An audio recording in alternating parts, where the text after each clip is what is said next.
And honestly, it would leave that thought in people's mind and have them wondering after the movie if something like that could have actually happened in real life.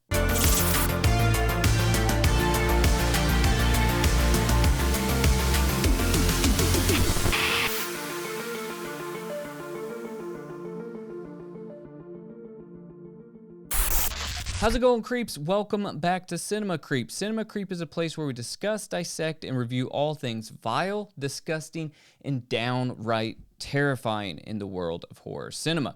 And tonight is no exception because we're going to be talking all about the film Maxxxine from 2024, written and directed by the one and only Ti West. So just a quick note before we get started, I won't be talking spoilers until the very end of the video, and I will make sure to let you know before we get to that point. So if you haven't watched any of my previous videos, then you may not know how much I love Ti West movies, with my favorite film still being The House of the Devil. But this Ti West trilogy, holy shit. It has been such a gnarly roller coaster ride of mystery, sleaze, and crime. And there truly is a movie in this trilogy for everyone, no matter what your type of horror is. And if you saw my trailer trash reaction for the Maxxxine trailer, then you already know that this was my most anticipated film of the year. And I have to say, it mostly lived up to my expectations. So if you don't know, then you're about to know. The film follows Maxxxine as she is a working adult film star trying to break into Hollywood. As she gets her big break as an actress, there is a killer lurking in the shadows, chopping up Hollywood starlets and threatening to ruin Maxxine's career by exposing her past. And you know, if you've seen the other movies, her past is sort of rocky.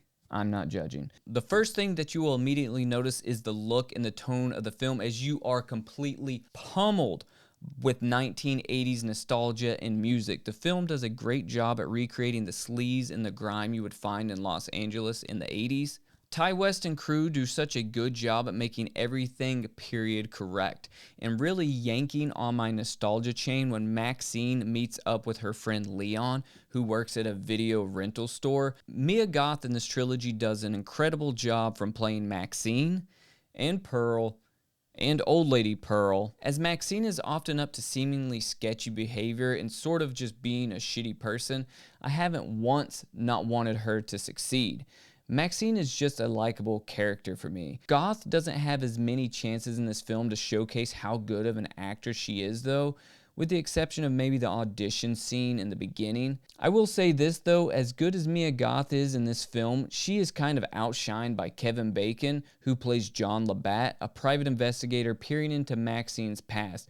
Bacon comes out of fucking nowhere with a southern drawl and a killer performance that I was not expecting. And a lot of the fun of this movie is watching his character, who is a sleazy, dirty person that is continually stirring the pot, trying to make Maxxine's life a little bit harder than it already is.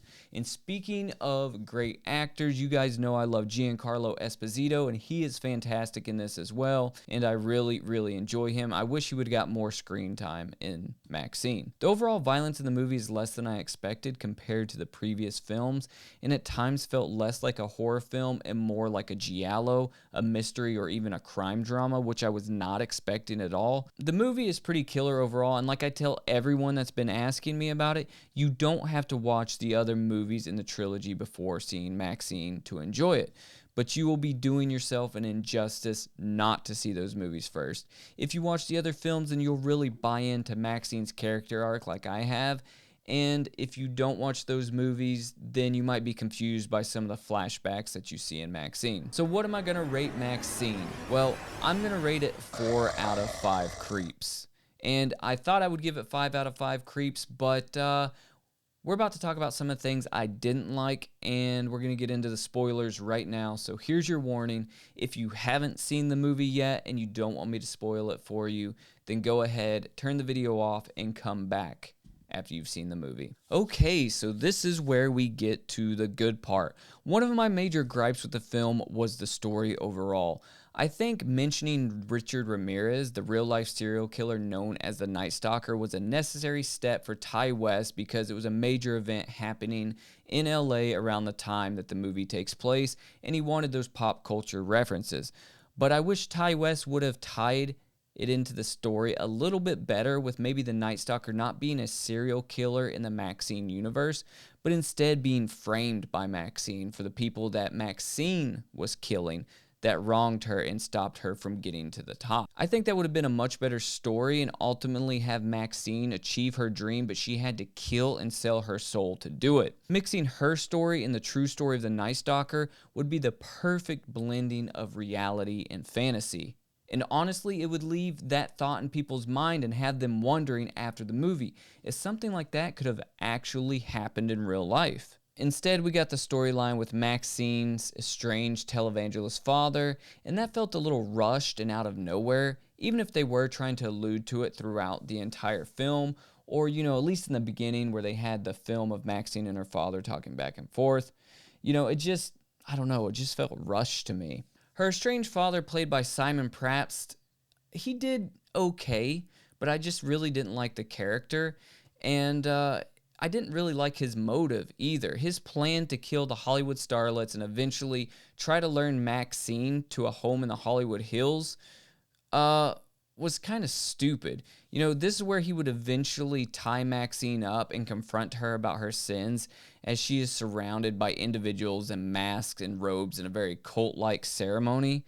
And this was all a plan her father set in motion, was to kill Maxxine and anyone else he deemed necessary for a film he was making to expose the sins of Hollywood. This is anybody that rejected God. Maxxine, of course, eventually kills her father under the Hollywood sign and becomes extraordinarily famous and is held as sort of a beacon of light as she appears on talk shows, and she goes on to shoot that movie The Puritan 2 and becomes a movie star. I was hoping Maxxine to succeed, but in a much grittier way. Overall, the film was really good, but it fell apart at the end for me. And I think it would have been a lot better if Maxxine's character arc more closely resembled Pearl's character arc of being, a sociopath and doing anything to get famous. I was fully expecting the film to be my favorite in the trilogy, but it's not. My rating is this. It's X, Pearl, and then Maxxine. Also, there's rumored to be a fourth film in the Maxxine universe in the world from Ty West, telling the story of Maxxine as a child and how she became estranged from her weirdo, over-religious father.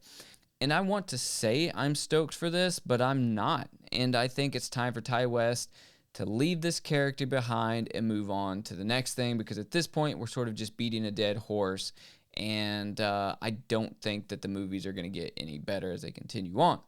And that's it for Maxxine. So don't forget to let me know how many creeps you would rate Maxxine down in the comments, and let me know what your ranking of this trilogy is down below as well. Also, don't forget to check the description for cool ways to help support the Cinema Creep channel. Last but not least, don't be a chud and like the video if you liked it, and don't forget to subscribe so you don't miss any more horror content. And that's it. Stay creepy, and I will see you guys on the next one. See ya.